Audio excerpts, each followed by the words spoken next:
sentence says, once again, the superhero foiled the machinations of the evil scientist. I believe the British pronunciation, they pronounce it machination, but we put the CH as a K sound. So what could you draw for machination? The definition. You could. You could. A different part. From smart. Oh, yes, that was mentioned earlier today. Yes, that would be work. That would be great. I always think of this is I guess a dated one, but plankton from. I was thinking of mermaid and butterfly. Oh, sure, yes, their machinations, yes. All right, so you could also just write the synonym scheme or plot for that. All right, pejorative. Please say pejorative. Pejorative? Pejorative is an adjective, and it means having a negative effect or insulting. It's the same thing as saying disparaging or derogatory. It is the opposite of complimentary. So your sentence says, Lenny resigned after overhearing his co-workers' pejorative remarks. So yeah, that makes you sad. So pejorative, again, could be, you could write someone talking about someone else, making some negative statements versus complimentary is the opposite of that. All right, harbinger, please say harbinger. Harbinger is a noun, an omen or sign, a warning, a portent. To many, the black cat is a harbinger of bad luck. What would the harbinger of rain be? Clouds. Yes. So if your word is harbinger, you could draw clouds. Nubile, please say nubile. Nubile is an adjective suitable for marriage and age and physical development, referring to a female. So your sentence says, in 6 years, she grew from a skinny 12-year-old to a nubile young woman. So people have been drawing like birthday cards, like happy birthday, my 18-year-old granddaughter or daughter who is now, she meets the right person, they're ready they can marry and all that. All right, next is sapient. Please say sapient. Sapient is an adjective, wise, full of knowledge, sagacious. The opposite of sapient is fatuous. Y'all remember that word a couple weeks ago, fatuous? And a name. Everyone sought advice from the sapient monk who lived on the mountain. Right, sapient. So you could draw, again, you could write the word sagacious. You could draw something maybe Yoda or an old wise person maybe. All right, next is chimerical. Please say chimerical. Chimerical is an adjective, imaginary, fantastic, absurd, and illusionary. You guys read, I believe, an 8th grade, a Shakespearean comedy with Miss Abbott. Oh, yeah. A Midsummer Night's Dream, right? We had fairy, so that was chimerical. You could, yes, Shrek is chimerical. Little Tina had a chimerical notion that rabbits lived in trees. Okay. That's what it's. All right, masochist. Please say masochist. Masochist is a noun. It says one who enjoys his or her own pain and suffering. Okay, so again, these words, these are ACT words. Again, I don't know. I think about these. I'm thinking, But your sentence says she accused her friend of being a masochist because he refused to go to the doctor despite his broken toes. And we compared this last period to some people, some like to pop their neck. I just thought that hurts. But I'm not saying they're masochists, but I don't know. Some people, okay. So maybe it doesn't hurt anymore. It might be like a stress relief. So they hurt if you don't do it. Yeah. So, okay, so a masochist will just let it hurt and enjoy it. Okay, so that's the difference of a masochist and I know, I don't either. All right, I don't like pain. If I have the least little bit of pain, everybody knows it. All right, finesse. Please say finesse. Finesse is a noun, diplomacy, tact, artful management, skill and cunning. The opposite would be tactlessness.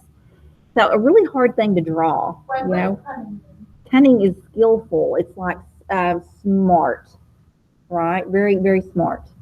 Making good decisions for the betterment of whatever that person is managing or running.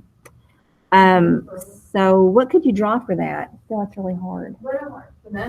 Oh, Bruno Mars. Okay. Very good. Okay. Heterogeneous. Please say heterogeneous. Heterogeneous is an adjective, different, dissimilar, like Skittles. You get a bag of Skittles. They're all different flavors, different colors, as opposed. Oh, sure. There we go. Boy and a girl. Thank you. That's much easier. Diverse, varied.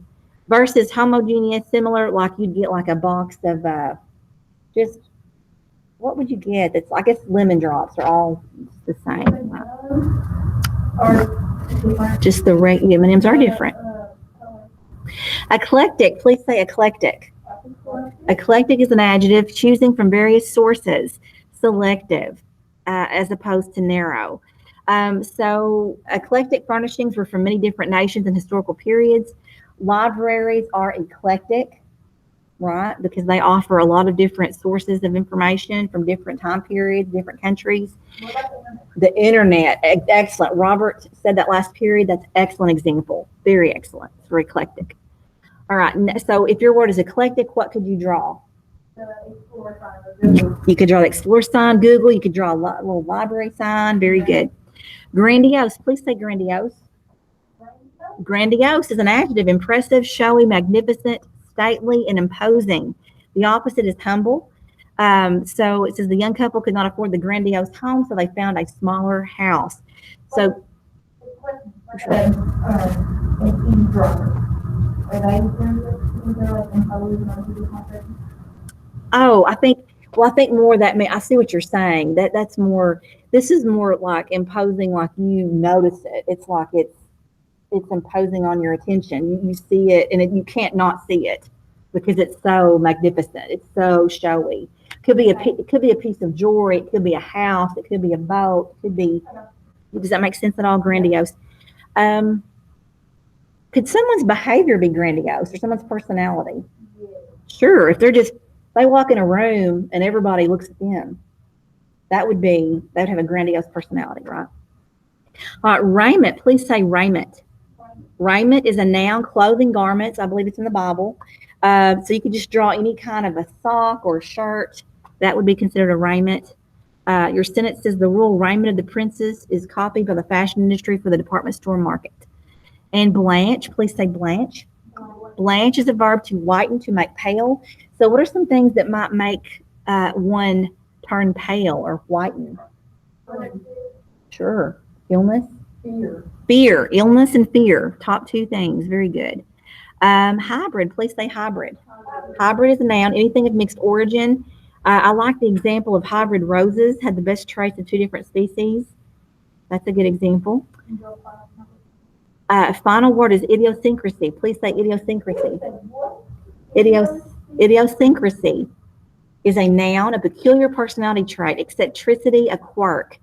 So it gives the example of someone who hides money in tin cans was one of the examples of an old man's idiosyncrasies. What if you knew someone who kept their eyes closed the whole time they were saying something? They didn't open them until they were finished. That would be an idiosyncrasy. And then again, this is a joke. That person would not need to drive and carry on a conversation at all. Talk on the phone or anyone in the car. So that's an example. It's still something that's not common. So guys, again, we're making our card. My virtual can just share that with me, email it to me, or put it in the chat, and that will cover your work for that. We'll take a few minutes and finish that up, and then we'll go to our journals and Beowulf.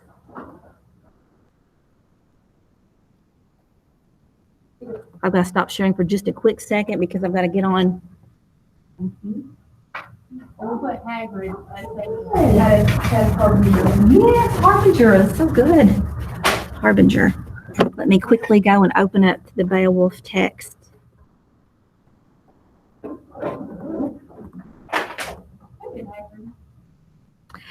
I cannot remember. I think it was somebody in 2B. Cannot remember who did it, but I thought it was good.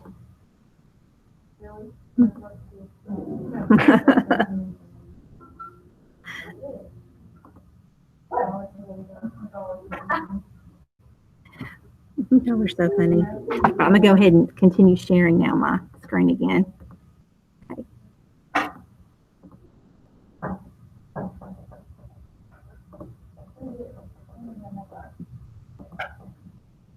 Okay, guys, so again, those who are finished, if you want to go ahead and go to your journal on Classroom, you go to classwork. I would probably not spend any time at all in my stream. I know it automatically defers you there, but it's just a hodgepodge mess of things. If you want to find things, go to classwork.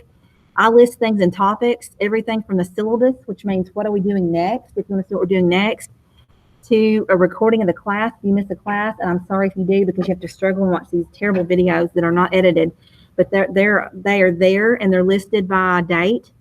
Your journal, you'll be going to your journal. a lot this year. I will be checking it this week. So make sure you'll be getting points for that. So make sure that you're keeping up with that. I've got them all listed here. Journal 1 through, we're actually on Journal 3 now. And I believe we're on response. I think we've already finished response 2. I think we're starting response 3 today because I've already had you look at an image, haven't I? An image from the poem. All right. So, and then Beowulf is right here. You just click on this last link for Beowulf. This teacher has already, she's linked all the audio with the book, and it's awesome. I'm using this. It's got lots of neat clips on it. So we're going to pick up with line 233, which would be the battle. Is it, okay, did we already read? Let's see. I'm trying to see how far. We're starting lines 233 today. So, oh no, we're not quite as far as I thought. So we are starting with the battle with Grendel today. The battle with Grendel is where we are. Would y'all agree with that? Does that sound right? Let me see the page before. The what? The page before. Well, it's going to be, it's actually just a different section. So the one before this was the first one with Grendel and Beowulf. So we go, we should have read, I think this is where I had y'all respond to an image. So does this look familiar with you guys? Okay, good. That's what I thought. That's what I had in my notes. So the battle with Grendel. Is everybody ready? Do y'all want to read this or do you want to listen to the audio? I don't mind a bit to read it, or I don't mind if someone else would like to read also. That's fine. Y'all are doing well with that. Is everybody ready to start? You got your notes ready and everybody ready to go? Let me check with my virtual people, make sure they're ready. Virtual, are you guys ready to go? Everybody ready? All right, we'll go ahead and start then. Okay, so again, the poem, this is an epic poem. We're only reading excerpts of it, only getting parts of it. So we know that Beowulf has come to help the Danes in their misfortune and their times with Grendel. Grendel, who's keeping them all scared away from the mead hall at night. Grendel, who kills, eats men, and terrorizes them. So Beowulf has come, he's traveled from Geatland. He and his men are wanting to help rid the Danes of Grendel. And they just had a nice big banquet welcoming Beowulf there. They're glad he's there. And here we begin. After the banquet, Hrothgar and his followers leave Heorot, and Beowulf and his warriors remain to spend the night. Beowulf reiterates his intent to fight Grendel without a sword, and while his followers sleep, lies waiting, eager for Grendel to appear. All right, so guys, remember he's fighting Grendel without any weapons. And why is he doing this? Do y'all remember why? Does Grendel use any weapons?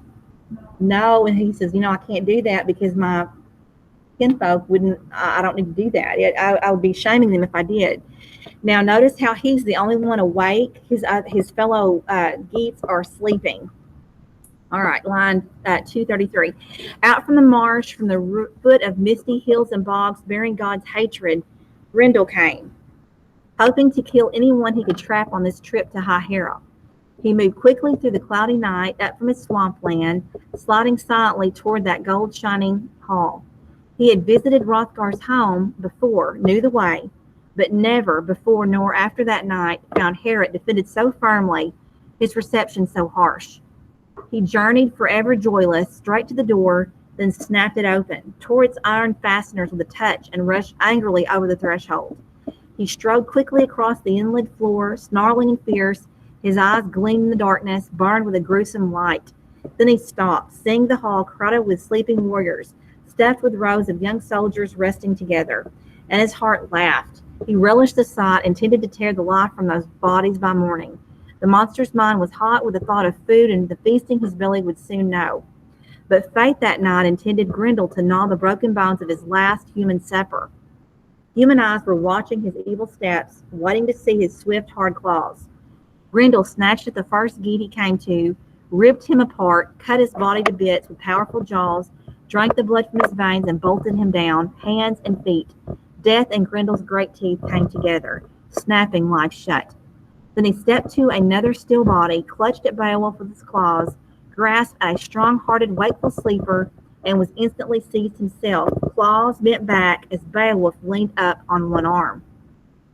That shepherd of evil, guardian of crime, knew at once that nowhere on earth had he met a man whose hands were harder.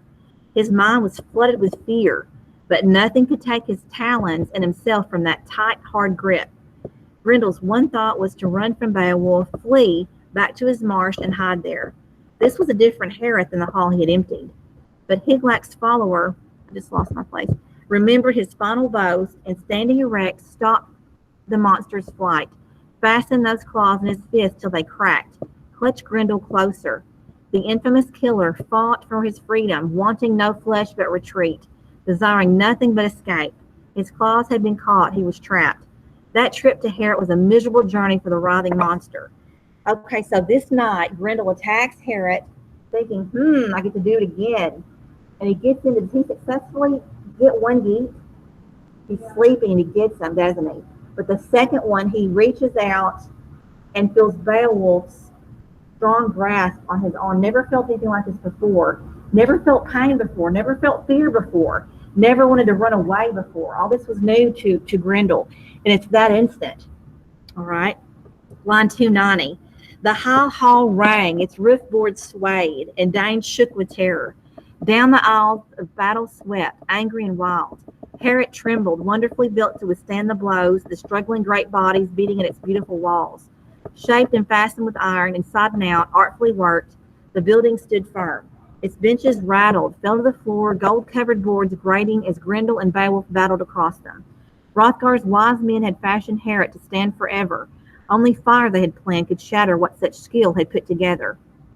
Swallow in hot flames such splendor of ivory and iron and wood. Suddenly the sounds changed. The Danes started a new terror, cowering in their beds as the terrible screams of the Almighty's enemies sang in the darkness. The horrible shrieks of pain and defeat, the tears torn out of Grendel's taut throat. Hell's captive caught in the arms of him who of all the men on earth was the strongest. That mighty protector of men meant to hold the monster till its life leaped out, knowing the fiend was no use to anyone in Denmark. All of Beowulf's band had jumped from their beds, ancestral swords raised and ready, determined to protect their prince if they could. Their courage was great, but all wasted. They could attack at Grendel from every side, trying to open a path for his evil soul, but their points could not hurt him. The sharpest and hardest iron could not scratch at his skin, for that sin-stained demon had bewitched all men's weapons, laid spells that blunted every mortal man's blade. And yet his time had come, his days were over, his death near. Down to hell he would go, swept groaning and helpless to the waiting hands of still worse fiends. Now he discovered, once the afflicter of men, tormentor of their days, what it meant to feud with Almighty God. Grendel saw that his strength was deserting him, his claws bound fast, Higlac's brave follower tearing at his hands. The monster's hatred rose higher, but his power had gone. He twisted in pain, and the bleeding sinews deep in his shoulders snapped. Muscle and bone split and broke. The battle was over. Beowulf had been granted new glory. Grendel escaped, but wounded as he was, could flee to his den, his miserable hole at the bottom of the marsh, only to die, to wait for the end of all his days. And after that bloody combat, the Danes laughed with delight. He who had come to them from across the sea, bold and strong-minded, had driven affliction off, purged Herod clean. He was happy now with that night's fierce work. The Danes had been served as he'd boasted he'd served them. Beowulf, a prince of the Geats, had killed Grendel, ended the grief, the sorrow, the suffering, forced on Hrothgar's helpless people by a bloodthirsty fiend. No Dane doubted the victory, for the proof hanging high from the rafters where Beowulf had hung it was the monster's arm, claw, and shoulder and all. All right, now guys, why would Beowulf choose to hang that Grendel's arm and shoulder and claw from the rafters of Herod?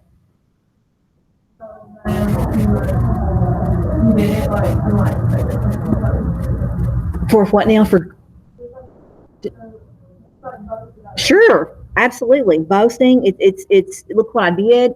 And also, I think for reassurance for them, like, look, you don't have to worry about him anymore. I've taken care of him, but you're most definitely right for the boasting purpose, of course. He's in it for the glory for sure. Line 359. And then in the morning, crowds surrounded Herod, warriors coming to that hall from faraway lands, princes and leaders of men hurrying to behold the monster's great staggering tracks. They gaped with no sense of sorrow, felt no regret for his suffering, went tracing his bloody footprints, his beaten and lonely flight to the edge of the lake where he dragged his corpse-like way, doomed and already weary of his vanishing life. The water was bloody and boiling, steaming and boiling, in horrible pounding waves, heat sucked from his magic veins. But the swirling surf had covered his death, hidden deep in murky darkness, his miserable end, as hell opened to receive him. Then old and young rejoiced, turned back from that happy pilgrimage, mounted their hard-hoofed horses, high-spirited stallions, and rode them slowly toward Herod again, retelling Beowulf's bravery as they jogged along. And over they swore that nowhere on earth or under the spreading sky or between the seas, neither south nor north, was there a warrior worthier to rule over men. But no one met Beowulf's praise to the little Hrothgar, their king and gracious king, their kind and gracious king. And sometimes when the path ran straight and clear, they would let their horses race, red and brown and pale yellow backs streaming down the road. And sometimes a proud old soldier who had heard songs of the ancient heroes and could sing them all through, story after story, would weave a net of words for Beowulf's victory, tying the knot of his verses smoothly, swiftly, into place with a poet's quick skill, singing his new song aloud while he shaped it, and the old songs as well. All right, let's go to our journal here. I've got a question for you for question 3. Actually, we're not ready for that yet, so sorry. We're going to skip that. We're just going to look at, I had a few questions down here. Let's see. Okay, number 3, why do you think Grendel attacks human beings? And we're thinking now, think about his relatives and ancestors, he's a descendant of Cain, and you know, spawned of monsters and demons. His actions and attitudes, the Danish warriors' reactions to him. Why do you think he does this?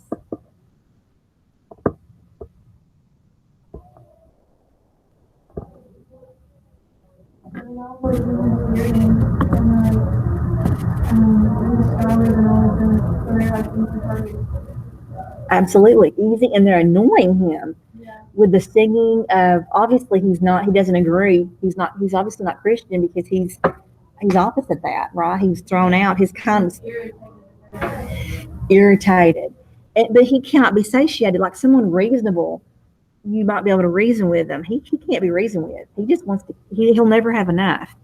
Very good. All right, so now let's go ahead. Then we're going to go ahead and I meant for us to go ahead and keep reading. So we're going to go to the next section, Grendel's mother. And I don't know if you guys know, this group might be too old for you all. Have you heard of the Eagles, the band The Eagles? Maybe not. No, never mind. I'm truly too old. They've got a song called Witchy Woman, and it reminds me of, it could be Grendel's mother, but it could also be Lady Macbeth. We read that later. I might play it for you. She's evil also. She's about as bad, or she's probably worse than Grendel's mother, actually. All right. So Grendel's dead. Grendel's dead. Grendel's mom, yes. In this next section, she knows he's dead. She's going to seek revenge. All right. So is everybody ready to go? Let me check my virtual really fast. I want to make sure they're good. Are you all good virtual? Everybody okay? We're going to read the battle with Grendel's mother now. Okay. Although one monster has died, another still lives. From her lair in a cold and murky lake where she has been brooding over her loss, Grendel's mother emerges, bent on revenge. So she reached Heorot, where the Danes slept as though already dead. Her visit ended their good fortune, reversed the bright vein of their luck. No female, no matter how fierce, could have come with a man's strength, fought with the power and courage men fight with, smashing their shining swords, their bloody hammer-forged blades onto boar-headed helmets, slashing and stabbing with the sharpest of points. The soldiers raised their shields and drew those gleaming swords, swung them above the piled-up benches, leaving their mail shards and their helmets where they'd lain when the terror took a hold of them. To save her life, she moved still faster, took a single victim and fled from the hall, running to the moors, discovered, but her supper assured, sheltered in her dripping claws. She'd taken Hrothgar's closest friend, the man he most loved of all men on earth. She'd killed the glorious soldier, cut a noble life short. No Geat could have stopped her. Beowulf and his band had been given better beds. Sleep had come to them in a different hall. So I guess that's explaining why they weren't there to protect while they were away. Then all Heorot burst into shouts. She had carried off Grendel's claw. Sorrow had returned to Denmark. They'd traded deaths, Danes and monsters, and no one had won. Both had lost. All right. Devastated by the loss of his friend, Hrothgar sends for Beowulf and recounts what Grendel's mother has done. Then Hrothgar describes the dark lake where Grendel's mother has dwelt with her son. They live in secret places, windy cliffs, wolf dens where water pours from the rocks, then runs underground, where mist steams like black clouds, and the groves of trees growing out over the lake are all covered with frozen spray and wind down like snake-like roots that reach as far as the water and help keep it dark. At night, that lake burns like a torch. No one knows its bottom. No wisdom reaches at such depths. A deer hunted through the woods by packs of hounds, a stag with great horns, though driven through the forest from faraway places, prefers to die on those shores, refuses to save its life in that water. That water is so nasty that even an animal's last, they need water, they will not drink it because it's so nasty where they live. It isn't far, nor is it a pleasant spot. When the wind stirs and storms, waves splash toward the sky, as dark as the air, as black as the rain that heavens weep. Our only help again lies with you. Grendel's mother is hidden in her terrible home, in a place you've not seen. Seek it if you dare. Save us once more, and again, twisted gold, heaped up ancient treasure, will reward you for the battle you win. All right, so Hrothgar tells Beowulf about it. And again, before I didn't stop, and we didn't really talk about this section, but it's talking about how both sides have lost, kind of like, she lost her child, her son. So, and it's hard to think of monsters having like a bond or having affection, but of course it hurts. Lost hurts, I guess, no matter who it is or what person. Like, I thought you were talking about, like how Grendel was like, through the head. Well, that's Grendel. He can't know God's love, but obviously he feels he doesn't like them singing Christian songs. He has feelings. He just can't know. He's forever barred from God's love because of what he is and who he is. Does that make sense? He can still be irritated. Yes. All right. Okay, I already read that too. All right. Beowulf accepts Hrothgar's challenge, and the king and his men accompany the hero to the dreadful lair of Grendel's mother. Fearlessly, Beowulf prepares to battle the terrible creature. Yes, he's about to jump. He goes in. Notice, I think it says he has to go down for how long it takes him to go down there. Hours. He has to go down in the water hours to get to where she is. You can imagine. He's superhuman, right? He's completely superhuman. Okay, like Herculean. Yes, we have to suspend our disbelief for this. All right, so he leaped into the lake and would not wait for anyone's answer. The heaving water covered him over. For hours he sank through the waves. At last he saw the mud of the bottom. And all at once the greedy she-wolf, who'd ruled those waters for 100 years, discovered him, saw that a creature far from above had come to explore the bottom of her wet world. She welcomed him in her claws, clutched at him savagely, but could not harm him, tried to work her fingers through the tight ring-woven mail on his breast, but tore and scratched in vain. Then she carried him, armor and sword and all, to her home. He struggled to free his weapon and failed. The fight brought other monsters swimming to see her catch, a host of sea beasts who beat at his mail shirt, stabbing with tusks and teeth as they followed along. Then he realized suddenly that she had brought him into someone's battle hall, and there the water's heat could not hurt him, nor anything in the lake attack him through that building's high arching roof. A brilliant light burned all around him, the lake itself like a fiery flame. Okay, so he's going down there where she is. The gritty she-wolf, that's her. So She pulled him all the way down to, like, I guess you would say, like, the bottom of the pool area. Right.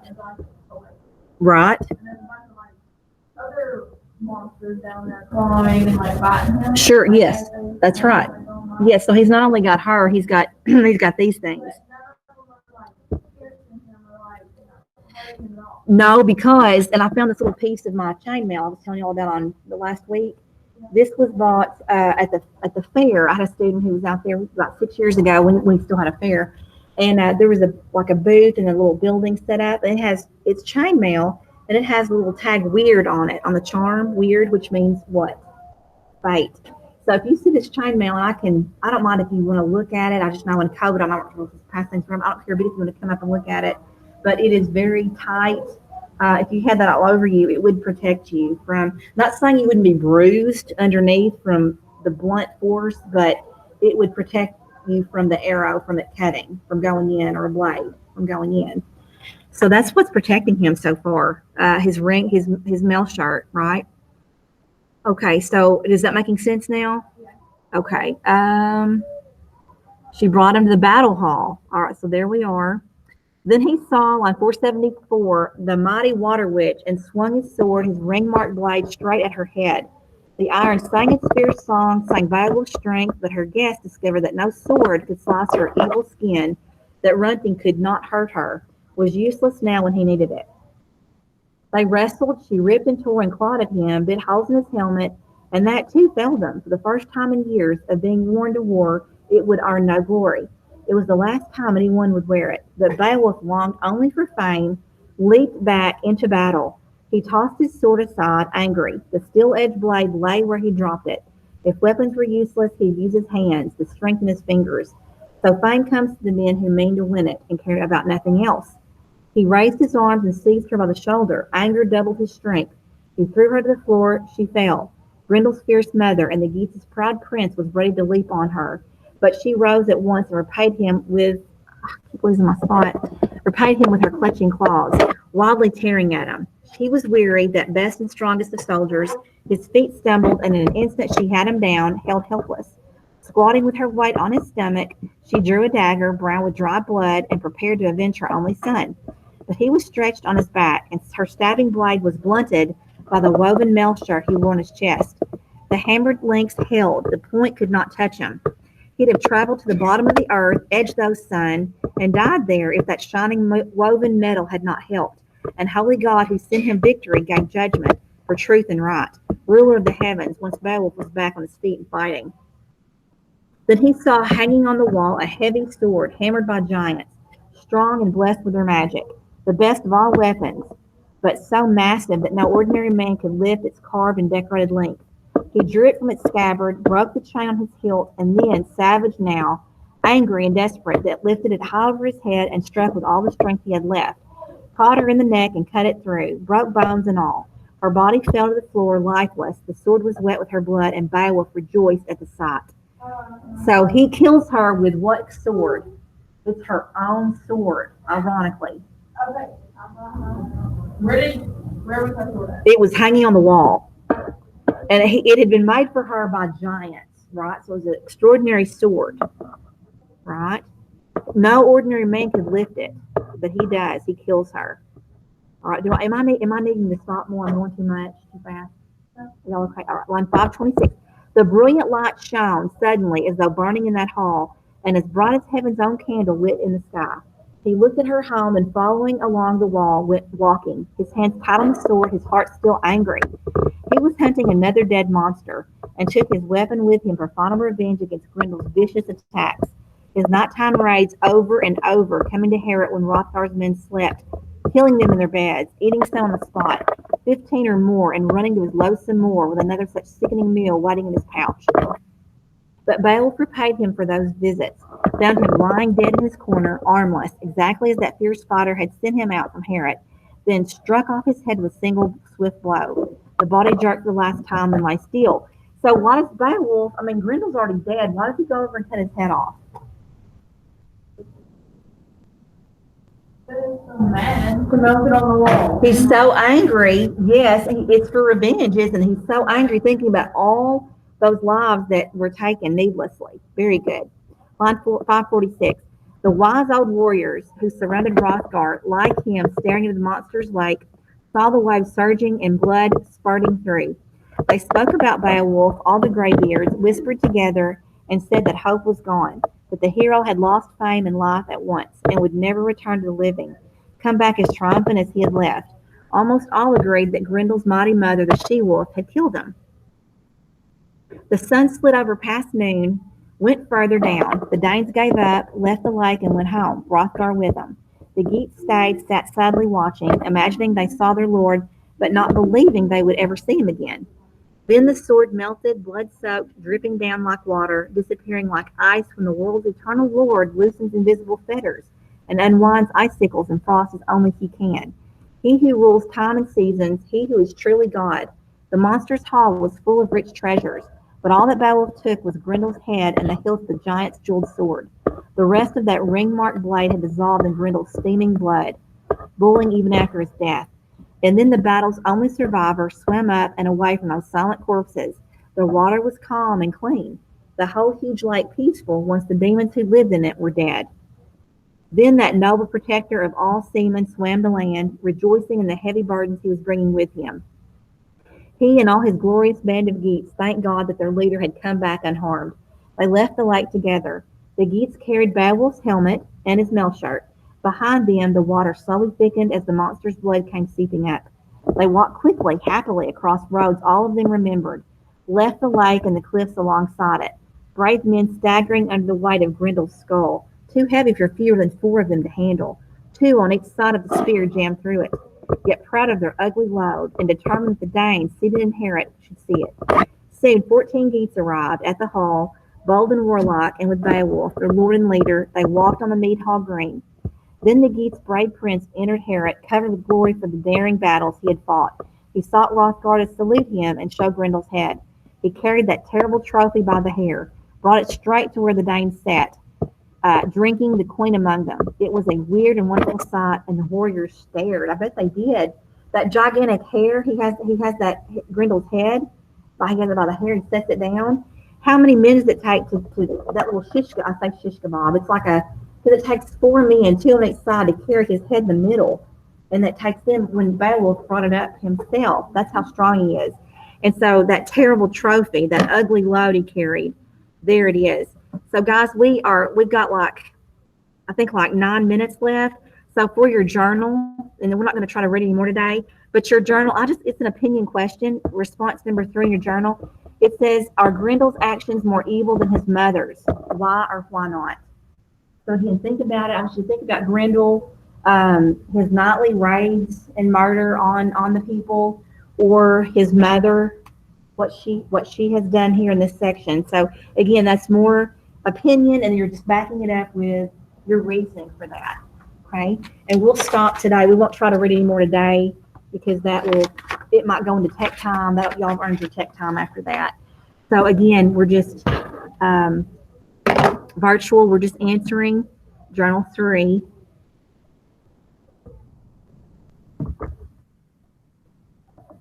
I'm going to go ahead and stop recording because I'm not going to have any more new information. So